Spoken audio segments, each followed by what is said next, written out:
Hey guys, I wanted to just do a quick video running through Ardupilot setup. I mean, I'm really just a beginner, but a lot of people kind of don't know where to get started, and I don't know, just wanted to kind of point people in the right direction. First off, I'm using a Maytech H743 Wing V2 board. I'm sure there are many boards you could use. The only thing is, you do need to use a board that has a lot of PWM outputs because you have on this plane you have two tilt rotor servos, you have three motors, obviously the ailerons and elevator. I also added a pan servo for the front camera. So that's I didn't count. I think 8 or 9 PWMs that are needed, and a lot of boards just have 6. So make sure you have one that has enough. Um, First off, you need to download the software and flash the board. I'm on this page here. The Ardupilot documentation page the documentation is excellent. So you really should just spend some time going through it. I put the links in the description. This is the beginning page for plane. The things you need to do. You need to install the ground station software. So you just download the software, follow the links, download the mission planner. Then, of course, you do need to download the firmware. So there's a link in the description for the firmware. But essentially, you go to firmware.ardupilot.org, select plane, select stable, and then find your flight controller. And in my case, it's Maytech H743. And then, of course, you need to download the version with the bootloader, so Arduplane with bl.hex. So you download it, and then you have to flash it to the board. And there are various ways to flash it to the board. I found the easiest way, since many of us are familiar with iNav's flashing tool, is you actually open iNav. You may have to put your board in DFU mode, so you power it on while pressing the DFU button. But you may not.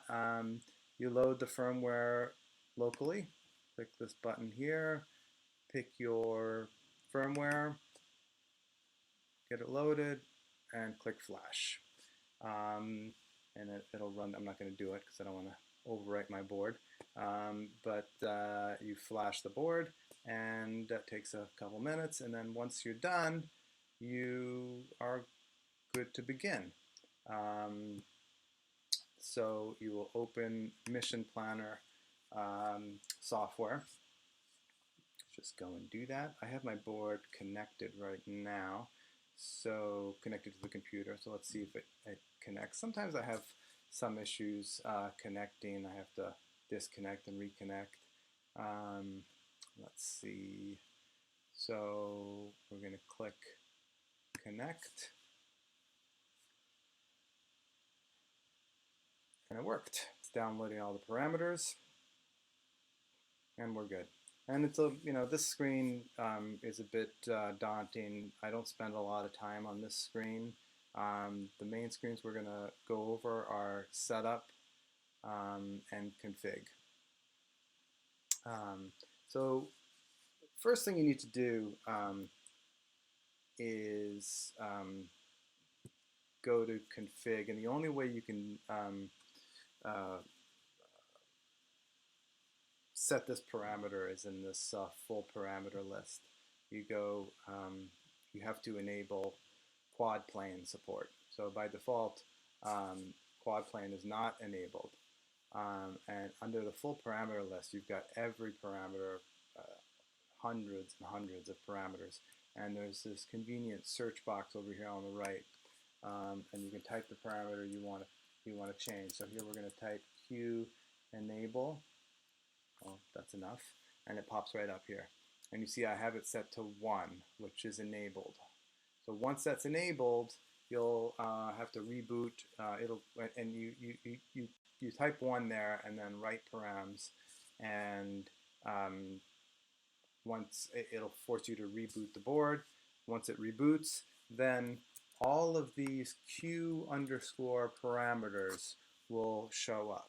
They're not visible until you go through and enable the quad plane stuff. And basically what this is it's all of the tuning parameters that are used while the plane is in vertical flying mode. So all the PIDs essentially that a quad would use are here. And there's some other stuff too related to transitions, and I don't want to pretend to really know everything that's listed here. But that's essentially what gets enabled, and without that you can't do you can't transition. So that's the first thing. Then of course you have to go to setup, and under mandatory hardware you're going to want to do your accelerometer calibration. I've just run through all 3 of these. You are going to need a compass, as I mentioned in the other video, with a GPS with a compass, and you will have to go and do the compass onboard mag calibration, which is kind of a pain. You have to click start and move your plane through all different orientations, and wait till it accepts that it's properly calibrated. So you do have to go through that. Radio calibration. I have my radio set up as I have it set up for all of my iNav planes. It's pretty. I pretty much copied one of my iNav setups, and you just calibrate the radio, and it just figures out where all the maximum and minimums for all of your switches and gimbals. Servo outputs. That is a very important page that has to be set up properly. You have to set up your PWM outputs on the board in a specific pattern. And the reason why I say that is, actually I should have opened this before, but let's go to the Maytech page for the 743 wing board. And there's a tab. I happen to have opened right to it here. There's a tab here for Ardupilot mapping. And these are all of the PWM outputs on the board. But the interesting thing here that I never realized is that there are different groups for these PWM outputs, different timing groups. I'm not an engineer, I'm not an Arduino expert, so I don't even really understand what these are exactly. But you can see that PWM outputs S3 through S6 are all part of group 2. The point is you can't mix and match. So your motors have to be all part of one group. Your servo outputs should all be on a different group. Particularly I think if you're using D-Shot as an output, it's very important to have them set up like that.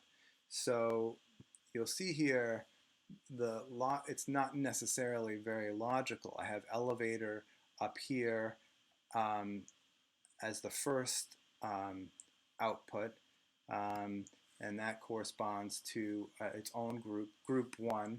Group 1 and Group 2 have to be similar. So I'm using 1 and 2 as elevator, and the second one is my pan servo. So that's RC in. It's on channel 11. And then I have my motors in the next group: motor 4, motor 1, and motor 2. Motor 3 obviously would be if you had 4 motors. I only have 3. And I actually copied another setup. I'm not sure if it has to be motor 4 or if it can be motor 3, but motor 4 is working for me. The next one is disabled. And then we're into a new group, PWM 7. So if we go back to the Maytech page, 7 is part of group 3. So that is what we want. So now we've got our tail motor, tilt motor front right. So you've got 2 tilt servos, and that's what's being controlled here. So you got your right one and your left one. I happen to need to reverse mine. You'll have to go through and check that the movements are correct, and you may have to reverse them. And then I've got my 2 ailerons. So that covers it. That's 10 PWM outputs, although one of them I skipped, so that one's disabled. So yeah, but I did need to skip it, so I needed at least 10 outputs. You do need to go through and set your minimums and maximums, and I'll go over that in just a moment. ESC calibration, I actually wasn't able to, for some reason this page doesn't work for me. And there's also a motor test page which doesn't work. I don't know, in all the videos I've watched, people seem to have it working, but I don't know if it's something with this Maytech board, but there's another way to calibrate the ESCs, which I'll mention in a minute. Flight modes. You have 6 flight modes, and you can set them up on a 6-position switch. You can see here it says current PWM 7, so it's using channel 7 for the flight modes, and I'll show you where you configure that. But I have 6 flight modes set up here. I may play around with these still, but I like to take off and Q-stabilize. Q-stabilize basically just it levels the plane and lets you control everything else: altitude, left, right, forward, back. It seems to me the easiest to control. Q hover, the next one, is supposed to hold altitude. It is a little bit more restricted as you move the throttle above 50%, it climbs, and if you move it below 50%, it descends. But I'm still getting used to it. I found it. I didn't really like using it very much so far. So I'll play around with it still. But Q-stabilize, I prefer. I don't really want to be in vertical mode for very long, because that's really draining the battery. The plane is designed as a plane. It's much more efficient in terms of battery usage when it's flying forward. So the idea is take off quickly, transition quickly, and then fly it around as a plane, and then come back, hopefully with enough battery, transition to vertical, and land quickly. So fly-by-wire B is the one that I chose as my first forward flight mode. Fly-by-wire A and B are very similar. It's basically a stabilized forward flight mode. B includes altitude leveling, altitude control, so it maintains altitude. I figured if I'm going to use this flight mode, which I almost never will, I think, I tend to prefer to fly in manual.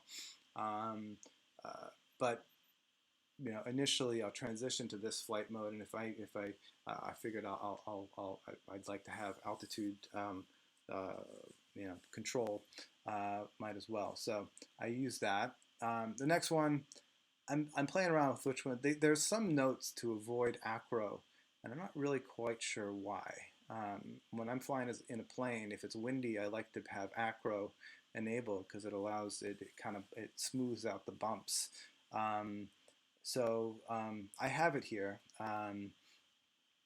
but I have to. If anyone knows why I shouldn't, please let me know. The next one is manual. Like I said, I really like to fly in manual. For me, it's just I just have the most control over the plane. And the last is return to launch. I don't have the quad version of return to launch enabled because I think that would take too long to return home. I really just want to make sure that the plane, if I lose control, lose RC link, that the fail-safe is for the plane to return to the flight field, and circle overhead until I can figure out what's going on, or at the worst case, it crashes near the flight field. So that's what I have enabled. So you set those up, save your modes. Now you do need a 6-position switch, or there is a page which I can link in the description that allows you to set up your transmitter to use 2 or 3 different switches to achieve 6 flight modes. And I do have a 6-position switch on my Radio Master, but I don't really like to use it. My fingers can't find the right buttons when I'm flying, so I prefer to use switches. I set up my transmitter so that channel 7 is controlled by 3 switches. So it's pretty easy to do. I'll link that in the description.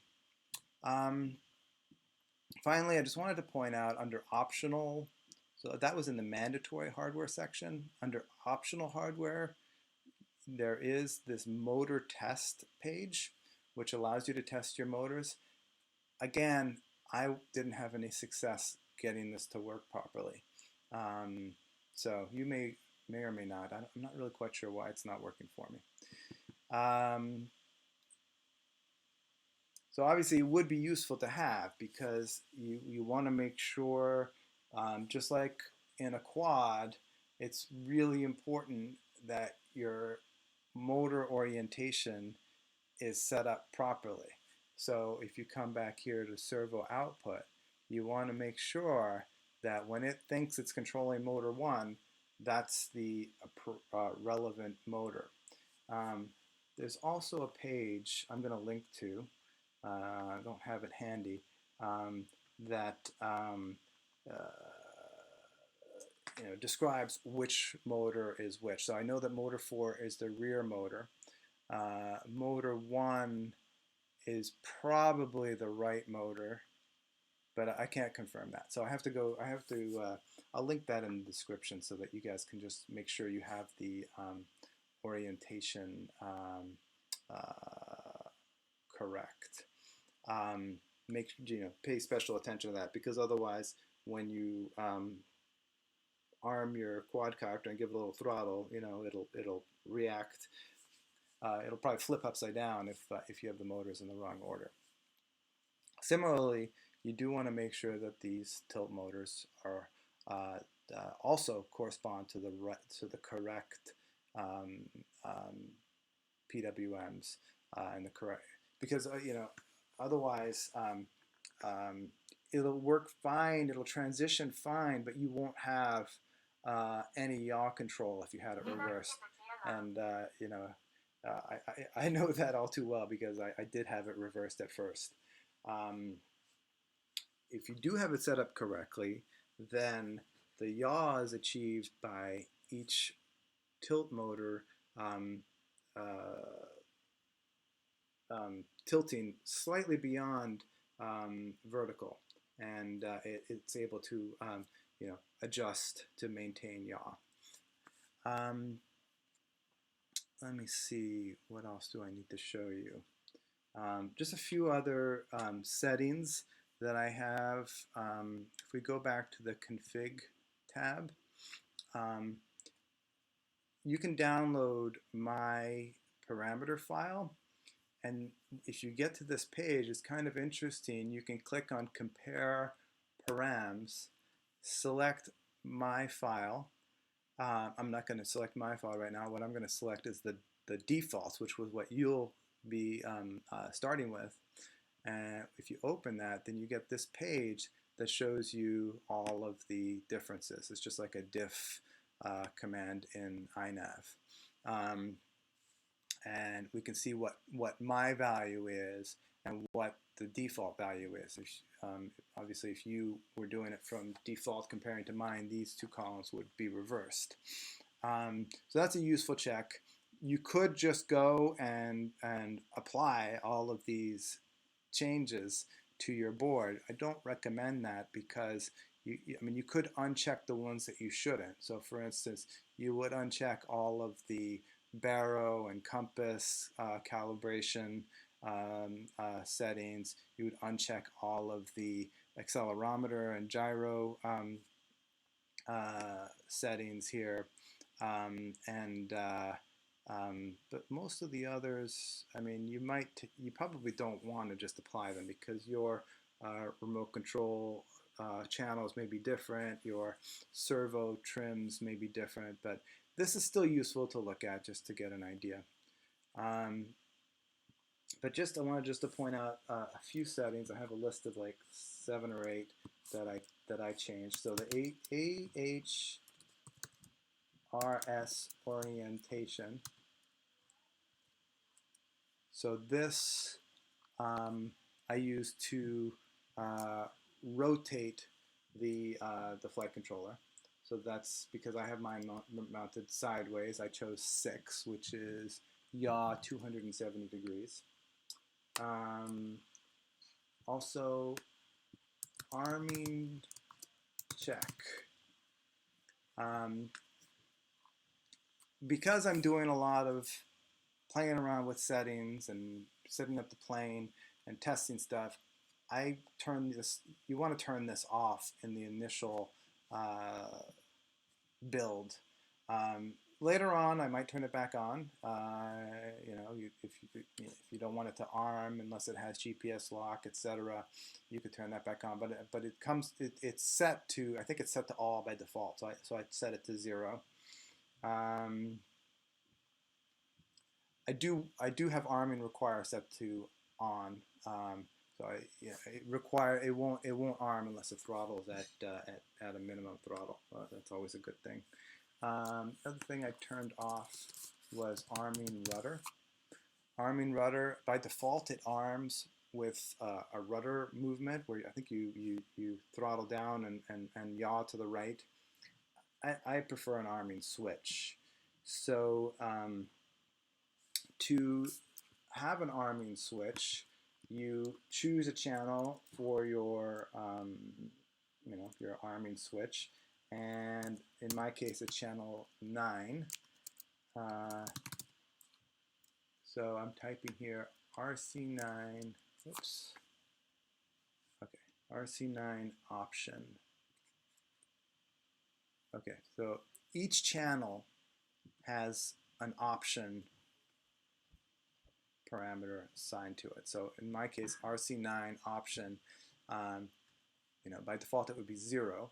I changed it to 41, which you can see here 41 is for arming and disarming. So now channel 9 is my switch to arm and disarm the plane. So that's pretty convenient. I mentioned the flight mode channel. You want to set that under flight mode CH. So flight mode CH, that's channel 7 in my case. And then again, in the transmitter, you can set it up how you want to control the flight modes. What else? I'm not using an airspeed sensor. So I have airspeed type set to 0. Also, by default, it's strange that this is on by default, but terrain enable. And you'll get all sorts of warnings if you have this on and don't have the data on your SD card. Why is this not working? Terrain. Oh, here we go. Terrain enable. The idea is Ardupilot is pretty cool. You could download terrain data, put it on your SD card, and the plane could, in theory, follow the terrain up and down, over slopes, etc. But you know, I'm not there yet, so I turned that off.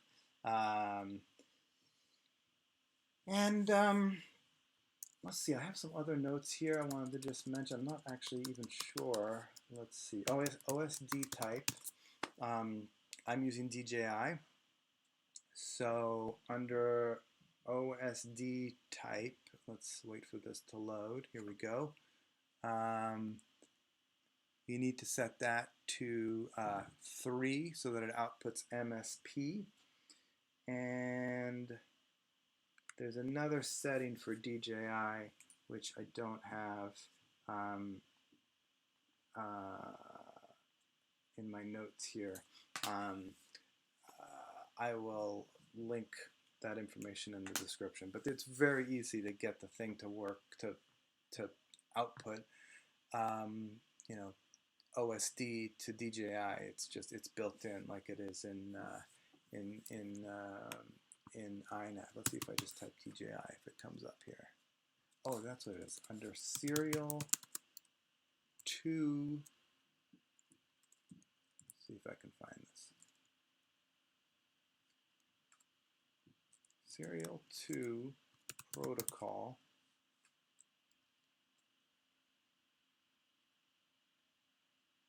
There it is. Yeah. So I'm using UART2 for the DJI TX and RX. And because I'm using UART2, you have to set serial 2 protocol to 33. And here you see that 33 is DJI. So with that, for me, as soon as I powered up my goggles, I immediately saw the OSD. Obviously, you want the most obvious mistake is you have TX and RX reversed. So you know that might, if it doesn't work, that's the first thing to check. But mine worked out of the gates, and I mean, you know, there are some ways to customize the on-screen display. I would like to customize it, but I haven't yet. And for now, everything I needed was on the screen. Another thing I wanted to mention, you do need to tell the flight controller which UART you're using for your receiver. So under serial 7 protocol, you pick a UART. In my case, I'm using UART 7. And so I have UART 7 set to 23, which is the RCN. So that's how it knows that that channel is your receiver. And I think that pretty much covers it.